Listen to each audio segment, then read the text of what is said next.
ਕੋਈ ਬੰਦਾ ਕਿਸੇ ਹਾਲ ਪ੍ਰਾਹੁਣਾ ਟੁਰ ਗਿਆ ਤੇ ਜਿਹਦੇ ਹਾਲ ਗਿਆ ਸੀ ਨਾ ਉਹ ਜਨਾਗੂ ਭਾਂਡੇ ਪਿਆ ਧੋਵੇ। ਇਹ ਪ੍ਰਾਹੁਣਾ ਉਹਨੂੰ ਆਂਦਾ ਗੱਲ ਸੁਣ, ਕੰਮ ਤੇਰੀ ਬੇਗਮ ਦਾ ਭਾਂਡੇ ਧੋਣ ਵਾਲਾ, ਤੂੰ ਕਿਉਂ ਪਿਆ ਧੋਣਾ? ਉਹ ਅੱਗੋਂ ਕੀ ਜਵਾਬ ਦਿੰਦਾ? ਉਹ ਆਂਦਾ ਯਾਰ ਉਹ ਵੀ ਤੇ ਕੱਪੜੇ ਧੋਣ ਦੇ ਵਿੱਚ ਮੇਰਾ ਹੱਥ ਪਵਾ ਛੱਡਦੀ ਹੈ ਨਾ। ਜੇ ਮੈਂ ਭਾਂਡੇ ਧੋ ਛੱਡੇ ਤੇ ਫੇਰ ਕਿਹੜੀ ਕਿਆਮਤ ਆ ਗਈ? ਇਹ ਅੱਗੋਂ ਹੱਸ ਪਿਆ। ਆਂਦਾ ਚਲੋ ਪਤਾ ਲੱਗ ਗਿਆ ਇਸ ਗੱਲ ਦਾ ਵੀ ਭਾਂਡੇ ਵੀ ਧੋਣਾ ਤੇ ਕੱਪੜੇ ਵੀ ਧੋਣਾ। ਇਹ ਗੱਲ ਮਜ਼ਾਕ ਦੇ ਨਾਲ ਸੁਣਾਈ ਹੈ, ਸ਼ੁਗਲ ਦੇ ਤੌਰ ਤੇ ਸੁਣਾਈ ਹੈ, ਲੇਕਿਨ ਘਰ ਦੇ ਕੰਮ ਕਰਨ ਦੇ ਵਿੱਚ ਬੰਦੇ ਨੂੰ ਸ਼ਰਮ ਨਹੀਂ ਮਹਿਸੂਸ ਹੋਣੀ ਚਾਹੀਦੀ। ਘਰ ਦੇ ਕੰਮ ਕਰਨ 'ਚ ਬੰਦੇ ਨੂੰ ਆਰ ਮਹਿਸੂਸ ਨਹੀਂ ਹੋਣੀ ਚਾਹੀਦੀ, ਕਿਉਂਕਿ ਇਹਦਾ ਬੜਾ ਅਜਰ ਹੈ, ਬੜਾ ਸਵਾਬ ਹੈ ਇਸ ਚੀਜ਼ ਦਾ। ਇੱਕ ਥਾਂ ਮੈਂ ਗੱਲ ਸੁਣਾਵਾਂ ਵੀ ਇਸ ਕੰਮ ਦਾ ਬੜਾ ਸਵਾਬ ਹੈ। ਤੇ ਮੁੰਡਾ ਸੀ ਇੱਕ ਬੋਲ ਪਿਆ, ਸ਼ਾਦੀशुदा ਹੈ, ਆਂਦਾ ਘੁੰਮਣ ਸਾਹਿਬ ਮੈਨੂੰ ਤਾਂ ਫਿਰ ਸਵਾਬੇ ਦਾ ਰਹਿਣ ਮਿਲੇਗਾ, ਯਾਨੀ ਕਿ ਬੜਾ ਕੰਮ ਕਰਨਾ ਪੈਂਦਾ। ਖੈਰ ਇਹ ਨਿੱਕੇ ਨਿੱਕੇ ਕੰਮ ਜਿਹੜੇ ਨੇ ਇਹ ਘਰ ਆ ਕੇ ਜੇ ਅਗਰ ਵੇਖੋ ਨਾ ਤੁਹਾਡੀ ਮਾਂ ਜਾਂ ਤੁਹਾਡੀਆਂ ਭੈਣਾਂ ਜਾਂ ਤੁਹਾਡੀ ਬੇਗਮ ਕੰਮ ਕਰ ਰਹੀਆਂ ਨੇ ਤੇ ਕੰਮ ਜ਼ਿਆਦਾ ਹੈ ਤੇ ਉਹਨਾਂ ਦੇ ਨਾਲ ਲੱਗ ਕੇ ਹੱਥ ਪਵਾ ਕੇ ਤੇ ਕੰਮ ਮੁਕਵਾ ਛੜਿਆ ਕਰੋ। ਇਹਦਾ ਫਾਇਦਾ ਕੀ ਹੋਏਗਾ? ਇਹਦਾ ਫਾਇਦਾ ਹੋਏਗਾ ਕਿ ਸਭ ਤੋਂ ਪਹਿਲਾਂ ਤੁਹਾਡਾ ਆਪਸ ਦੇ ਵਿੱਚ ਪਿਆਰ ਵਧੇਗਾ, ਮੁਹੱਬਤ ਵਧੇਗੀ।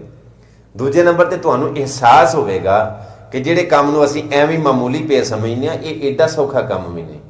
ਸਵੇਰ ਤੋਂ ਲੈ ਕੇ ਸ਼ਾਮ ਤੱਕ ਲਗਾਤਾਰ ਲੱਗੀਆਂ ਰਹਿੰਦੀਆਂ ਨੇ ਤੇ ਅਗਰ ਖੁਦਾ ਨਖਾਸਤਾ ਕਦੇ ਨਮਕ ਮਿਰਚ ਘੱਟ ਵੱਧ ਹੋ ਜਾਵੇ, ਕੋਈ ਖਾਣਾ 2 ਮਿੰਟ ਲੇਟ ਹੋ ਜਾਵੇ, ਪਾਣੀ ਜ਼ਰਾ ਨਿੰਗਾ ਮਿਲ ਜਾਵੇ, ਬਹੁਤਾ ਠੰਡਾ ਨਾ ਮਿਲੇ, ਮਤਲਬ ਹੋ ਜਾਂਦਾ ਨਾ ਕਿਤੇ, ਬਰਦਾਸ਼ਤ ਕਰਿਆ ਕਰੋ, ਆਖਰ ਉਹ ਵੀ ਇਨਸਾਨ।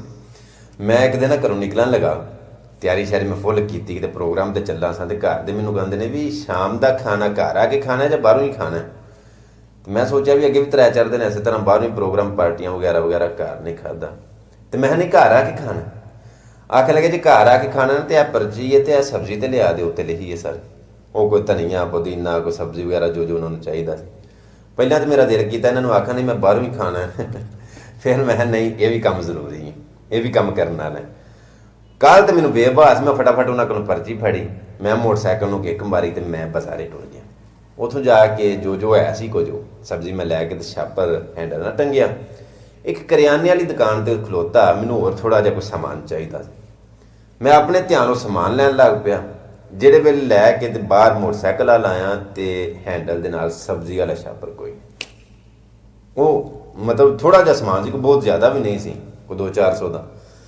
ਉਹ ਸਬਜ਼ੀ ਵਾਲਾ ਛਾਪਰ ਕੋਈ ਵੀ ਨਹੀਂ ਸੀ। ਹੁਣ ਨਾਲ ਦੀ ਦੁਕਾਨ ਦੇ ਉੱਤੇ ਕੈਮਰੇ ਲੱਗੇ ਸਨ। ਮੈਂ ਉਹਨਾਂ ਨੂੰ ਆਖਿਆ ਮੈਂ ਤੁਹਾਡੇ ਕੈਮਰੇ ਚੱਲਦੇ ਨੇ? ਉਹ ਕੋਲ ਸੱਲਾ ਪੈਂਦੇ ਘੁੰਮਣ ਸਾਹਿਬ ਖੈਰ ਹੈ? ਮੈਂ ਕਿਹਾ ਆਹੋ ਖੈਰ ਹੀ ਹੈ, ਥੋੜਾ ਜਿਹਾ ਨਾ ਪਿੱਛੇ ਤੇ ਕਰੋ, ਉਹ ਵੀਡੀਓ ਮੈਨੂੰ ਥੋੜੀ ਜਿਹੀ ਵਿਖਾਓ। ਉਹਨਾਂ ਨੇ ਥੋੜਾ ਜਿਹਾ ਪਿੱਛੇ ਕਰਕੇ ਜਦੋਂ ਮੈਨੂੰ ਵਿਖਾਇਆ ਨਾ ਤੇ ਉਹ ਬੰਦਾ ਜਿਹਨੇ ਸਬਜ਼ੀ ਵਾਲਾ ਛਾਪਰ ਲਾਇਆ ਸੀ ਨਾ, ਮੈਂ ਉਹਨੂੰ ਪਹਿਚਾਣ ਲਿਆ। ਪਹਿਲਾਂ ਤੇ ਮੇਰਾ ਜ਼ਿਹਨ ਇਸ ਗੱਲ ਦਾ ਯਕੀਨ ਨਾ ਕਰੇ, ਲੇਕਿਨ ਅੱਖਾਂ ਨਾਲ ਵੇਂਦਾ ਸਾਂ ਪਿਆ ਕਿ ਇਹ ਬੰਦੇ ਨੇ ਛਾਪਰ ਲਾਇਆ, ਸਬਜ਼ੀ ਲਾ ਕੇ ਉਹ ਲੈ ਗਿਆ। ਪਤਾ ਮੈਨੂੰ ਐਸੀ ਹਾਲਾਤ ਉਹਦੇ ਨਾਰਮਲ ਨੇ। ਹੁਣ ਕੀ ਮੇਰਾ ਹੱਕ ਬਣਦਾ ਸੀ ਉਹਦੇ ਘਰ ਲਾਮਾ ਲੈ ਕੇ ਜਾਂਦਾ ਕਿ ਤੂੰ ਮੇਰੀ ਸਬਜ਼ੀ ਕਿਉਂ ਲਾਈ, ਤੂੰ ਮਤਲਬ ਇਹੋ ਜਿਹਾ ਕੰਮ ਕਿਉਂ ਕੀਤਾ, ਉਹਨੂੰ ਬਿਜ਼ਤ ਕਰਦਾ, ਇਹੀ ਬਣਦਾ ਸੀ ਨਾ। ਨਹੀਂ, ਫਿਰ ਉਹ ਕੀਤਾ ਜੋ ਬਣਦਾ। ਇਹ ਜਿਹੜੀ ਗੱਲ ਮੈਂ ਸੁਣਾਈ ਹੈ ਇਹ ਇਸ ਵਾਸਤੇ ਨਹੀਂ ਸੁਣਾਈ ਕਿ ਤੁਹਾਡੇ ਕੋਲ ਮੈਨੂੰ ਵਾਹ ਵਾਹ ਮਿਲੇ, ਇਸ ਵਾਸਤੇ ਨਹੀਂ ਸੁਣਾਈ ਕਿ ਤੁਹਾਡੇ ਕੋਲ ਮੈਨੂੰ ਸ਼ਾਬਾਸ਼ ਮਿਲੇ, ਨਹੀਂ ਨਹੀਂ। ਇਹ ਗੱਲ ਸੁਣਾਉਣ ਦਾ ਅਸਲੀ ਮਕਸਦ ਇਹ ਵੇ ਕਿ ਵੇਖਣ ਵਾਲਿਆਂ ਦੇ ਵਿੱਚ ਵੀ ਜਜ਼ਬਾ ਪੈਦਾ ਹੋਵੇ, शौक पैदा हो। मेरी गुर्बत ने उड़ाया है मेरे फन का मजाक, तेरी दौलत ने तेरे ऐब छुपा रखे हैं। किसी भी बंदे नूं बुरा कहण तो पहला उहदे हालात जान लिया कर, किसी भी बंदे नूं गलत कहण तो पहला, बुरा कहण तो पहला उहदे हालात तो वाकिफ हो जाया करो। किते इंज ना होवे कि तुसीं किसी बंदे ते इल्जाम ला दिओ, बहतान ला दिओ कि वह फलाना बड़ा भैड़ा है, लेकिन जो तुहानूं हकीकत दा पता लगे तो अपनी नज़रां 'च खुद ही पेश शर्मिंदे हो कि नहीं नहीं वो बंदा तो इंज दा नहीं सी।